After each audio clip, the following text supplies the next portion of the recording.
अमरावती विधान परिषद निवडणुकीवरती काँग्रेसने बहिष्कार घातलेला आहे। अमरावती शहर काँग्रेसने निवडणुकीमध्ये तटस्थ राहण्याची भूमिका घेतली आहे। महानगरपालिकेचे 17ही नगरसेवक विधान परिषदेच्या निवडणुकीमध्ये मतदान करणार नाहीत।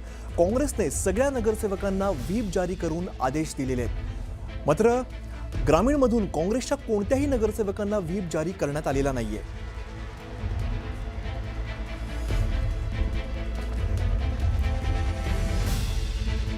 तर अमरावती विधान परिषद निवडणुकीवरती काँग्रेसने बहिष्कार घातल्याची माहिती समोर येते आहे। अमरावती शहर काँग्रेसने निवडणुकीमध्ये तटस्थ राहण्याची भूमिका घेतलेली आहे। महानगरपालिकेचे 17 नगरसेवक आहेत। हे नगरसेवक विधान परिषदेच्या निवडणुकीमध्ये मतदान करणार नाहीयेत।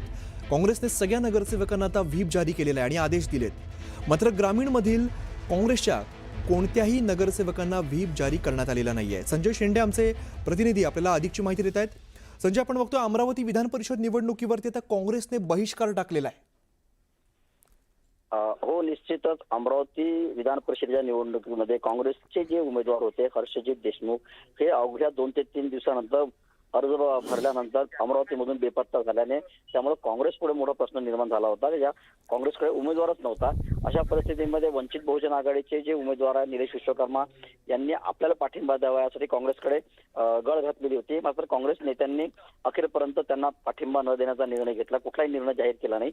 मात्र शहर काँग्रेसचे जे गटनेते आहेत अमरावती महानगरपालिकेचे विलास इंगोले यांनी काल रात्री उशिरा व्हीप जारी केलेला आहे आणि यामध्ये त्यांनी काँग्रेसचे जे अमरावती महानगरपालिकेत 17 नगरसेवक आहेत त्या 17 नगरसेवकांना तटस्थ राहण्याची भूमिका जी आहे अशा प्रकारचा आदेश बजावलेला आहे। त्यामुळे अमरावती महापालिकेतील 17 नगरसेवक जे आहेत ते व्हीप बजावतील। मात्र अमरावती जिल्हा काँग्रेस कमिटीचे जे अध्यक्ष आहेत बबलू देशमुख यांच्याशी वारंवार कालपासून संपर्क केला असता त्यांनी अजूनपर्यंत कुठलाही त्यांचे संपर्क झाला नाही, त्यांनी फोन उचललेला नाही। त्यामुळे काँग्रेसची ग्रामीण भागात नेमकी काय परिस्थिती आहे हे मात्र अजूनपर्यंत कळू शकले नाही। त्यामुळे अमरावती जिल्ह्यात जर बघितलं ग्रामीण भागात हा कुठल्याही प्रकारचा आदेश जो आहे ते काँग्रेसने जारी केलेला नाही आहे। शहरात काँग्रेसने आदेश जारी केलेला, त्यामुळे काँग्रेसचं मोठ्या प्रमाणात ग्रामीण भागातलं जे वोटिंग आहे ते भाजपकडे जाण्याची जी शक्यता आहे ती वर्तवली जात आहे। कारण 2018च्या निवडणुकीत जर बघितलं तर प्रवीण पोटे जे भाजपचे त्यावेळी देखील उमेदवार होते त्यांना 117 काँग्रेसच्या मतदारांपैकी जवळपास 100 मतदारांनी त्यांना मतदान केलं होतं।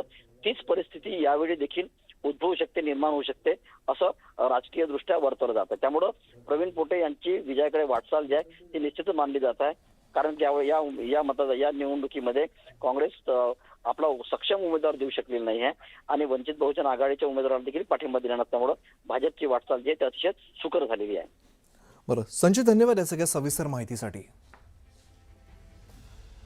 दरम्यान अमरावती विधान परिषदेसाठी आज मतदान होतं आणि 451 मतदार हे मतदानाचा हक्क बजावत आहेत। भाजपाकडून प्रवीण पोटे तर काँग्रेसकडून हर्षजित देशमुख, वंचितकडून निलेश विश्वकर्मा निवडणुकीच्या रिंगणात आहेत। अमरावती जिल्ह्यात एकूण 7 मतदान केंद्रांवरती मतदान होतंय आणि या मतदानाच्या शेवटच्या क्षणापर्यंत काँग्रेसने वंचितला पाठिंबा जाहीर केलेला नाहीये। काँग्रेसने आपल्या मतदारांना तटस्थ राहण्याचे आदेश दिल्याची चर्चा आहे। अमरावती स्थानिक स्वराज्य संस्थेच्या मतदानाला काही वेळातच आता प्रत्यक्ष सुरुवात होणार आहे। मी अमरावती जिल्ह्यातील या मतदान क्रमांक 6 या केंद्रावर आहे। अमरावती जिल्ह्यात जर बघितलं तर जवळपास 7 मतदान केंद्रावर ही मतदानाची प्रक्रिया जी ती पार पाडली जाणार आहे। एकूण अमरावती संपूर्ण जिल्ह्यातून 451 मतदार जे आहेत ते आपल्या मतदानाचा हक्क जे आहे ते बजावणार आहेत आणि सगळ्यात जास्त मतदार जे आहे ते अमरावतीच्या मतदान क्रमांक 6 वर म्हणजे 95 आहे। तर सर्वात कमी मतदार जे आहे ते जवळपास 38 हे भातकुली आणि तिवसा या पंचायत समिती या तालुक्यातले आहे। मतदानाची तयारी जी आहे ती पूर्णपणे झालेली आहे। आपण पाहू शकतो या ठिकाणी बॅलेट पेपरवर शिक्के मारण्याचं काम जे आहे ते अधिकाऱ्यांच्या वतीने करणं सुरू आहे। त्यासोबतच आपण बघू शकतो की मतदानाचा पसंतीक्रम दिल्यानंतर ज्या मतपेटीत ही मतपत्रिका टाकली जाणार आहे ती मतपेटी या ठिकाणी आहे। संपूर्ण प्रशासकीय यंत्रणा जी आहे ती या ठिकाणी कामाला लागलेली आहे। जवळपास 7 मतदान केंद्रावर हे मतदान जे आहे ते पार पाडलं जाणार आहे आणि या निवडणुकीत जर बघितलं तर खरं तर भाजपचे प्रवीण पोटे सोबतच काँग्रेसचे हर्षजित देशमुख आणि वंचित बहुजन आघाडीचे निलेश विश्वकर्मा हे 3 उमेदवार जे रिंगणात होते। मात्र काँग्रेसचे उमेदवार जे हर्षजित देशमुख हे अवघ्या 2 ते 3 दिवसानंतर बेपत्ता झाल्यानंतर ही निवडणूक जी आहे ती भाजपचे प्रवीण पोटे आणि वंचित बहुजन आघाडीचे निलेश विश्वकर्मा या दोघातच होणार असल्याचे समजते। मात्र निलेश विश्वकर्मा जे वंचित आघाडीचे उमेदवार आहे यांनी काँग्रेसला या संदर्भात पाठिंबा देखील मागितला होता।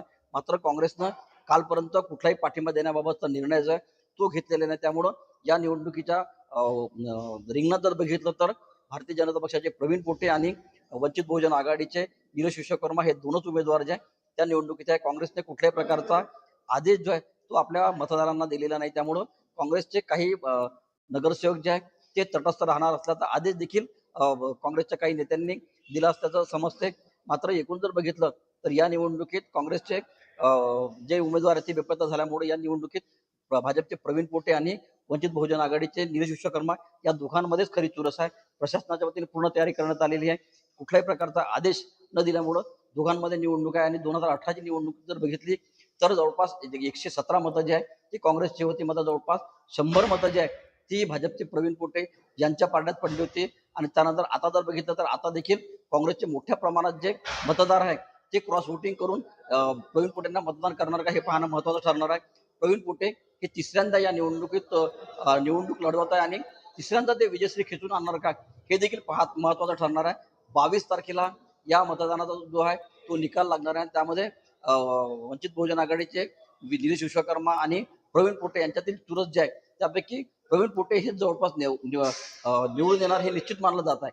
त्यामुळे आता 22 तारखेला काय निकाल लागतो याकडे सगळं अमरावतीकरांचं जे आहे ते लक्ष लागलेलं आहे. व्हिडिओ जर्नलिस्ट सागरसह संजय शेंडे, न्यूज 18 मराठी, अमरावती.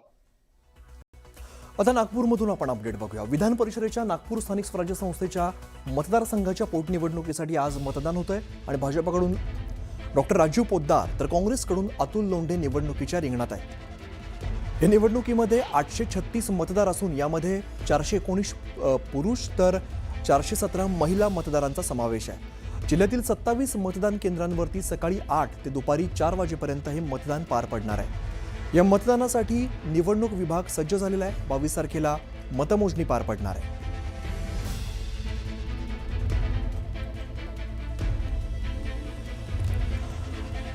उदय तिमांडे आमचे प्रतिनिधी आपल्याला अधिकची माहिती देतात. उदय, विधान परिषदेच्या नागपूर स्थानिक स्वराज्य संस्था मतदारसंघाच्या पोटनिवडणुकीसाठी आता मतदान सुरू झालेलं आहे. काय आत्ताचे अपडेट्स आहे? नक्कीच नागपूरमध्ये जे आहेत ते 836 मतदार या निवडणुकीमध्ये आपल्या मतदानाचा हक्क बजावणार आहे आणि त्यासाठी 14 मतदान केंद्र नागपूर जिल्ह्यातल्या वेगवेगळ्या ठिकाणी तयार करण्यात आलेलं आहे. त्यातलं नागपूर महानगरपालिकेचे नगरसेवक ज्या ठिकाणी मतदान करतील त्या तहसील कार्यालयाच्या मतदान केंद्रावर आपण आलो आहे. आणि सकाळी 8 वाजता जी आहे ही सगळी मतदानाची प्रक्रिया सुरू झालेली आहे आणि दुपारी 4 वाजेपर्यंत मतदारांना आपला मतदानाचा हक्क जो आहे तो बजावता येणार आहे. या सगळ्या प्रक्रिया सुरळीतपणे चालाव्या यासाठी प्रशासनाकडून म्हणजे पोलीस प्रशासन असेल किंवा निवडणूक आयोग असेल आणि जिल्हा प्रशासन असेल यांच्याकडून योग्य खबरदारी जी आहे ती घेण्यात आलेली आहे. खरं तर विदर्भात 5 जागी निवडणूक होत होत्या, मात्र त्यातल्या काही जागा बिनविरोध झाला. तर अमरावतीमध्ये काँग्रेसच्या उमेदवार आहे की नाही अशा स्थितीत असताना नागपूरचीच एक जागा अशी आहे जिथं भाजप विरुद्ध काँग्रेस अशी थेट लढत होत असल्याचं आपल्याला पाहायला मिळतं आहे. भाजपकडून जे आहे ते राजीव पोद्दार आणि काँग्रेसकडून अतुल लोंढे या दोघांमध्ये जी आहे ती थेट लढत आहे. खरं तर जर आपण मतदारांची आकडेवारी किंवा संख्यावारी पाहिली तर भाजपचा पारडं जे आहे ते या निवडणुकीमध्ये जड आहे. कारण नागपूर महानगरपालिका असेल किंवा नगरपंचायतमध्ये असेल भाजपचे नगरसेवक मोठ्या प्रमाणात आहेत. त्या तुलनेमध्ये काँग्रेसची बाजू कमकुवत आहे. मात्र काँग्रेसचे मतदार आणि महाविकास आघाडीचे मतदार एकत्र राहतील या दृष्टीने देखील काँग्रेसच्या नेत्यांकडून प्रयत्न केला गेल्याचं आपण पाहिलं होतं.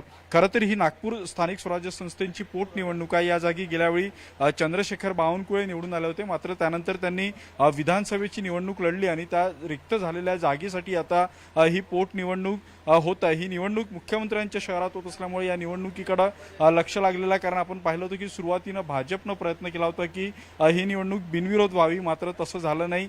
निवडणूक झाली आणि काँग्रेसकडून अतुल लोंढे जे आहेत या निवडणुकीच्या निमित्तानं मैदानात राहिले. अनेक आरोप प्रत्यारोप झाले आणि आज अखेर जो आहे तो मतदानाचा दिवस आलेला आहे. सकाळी 8 वाजता ही सगळी प्रक्रिया सुरू झालेली आणि 4 वाजेपर्यंत चालणार आहे. भाजपनं आपण पाहिलं होतं की त्यांच्या नागपूर महानगरपालिकेतल्या नगरसेवकांना गोवा वारीसाठी पाठविलं होतं. ते सर्व नगरसेवक नागपूरमध्ये दाखल झालेले आहेत आणि पुढच्या काही वेळामध्ये ते नगरसेवक आपल्या मतदानाचा हक्क बजावतील. तर काँग्रेसनं देखील आपल्या मतदारांना एका वेळी आणून सगळं मतदान करावं यासाठी काँग्रेसनं देखील प्रयत्न सुरू केलेले आहेत. त्यामुळं आता ही सगळी प्रक्रिया कशा पद्धतीनं पार पडतं आणि 22 तारखेला मतमोजणीमध्ये कोण निवडून येतं याकडे जे आहे ते लक्ष असणार आहे. मात्र नागपूरमध्ये म्हणजे राज्याच्या ज्या 17 जागा होत्या त्यातली नागपूरची ही थेट काँग्रेस विरुद्ध भाजपची लढत आहे. त्यामुळे या लढतीकडे जे आहे ते सगळ्या राज्याचं लक्ष लागलेलं आहे. बरोबर. उदय, धन्यवाद या सगळ्या माहितीसाठी.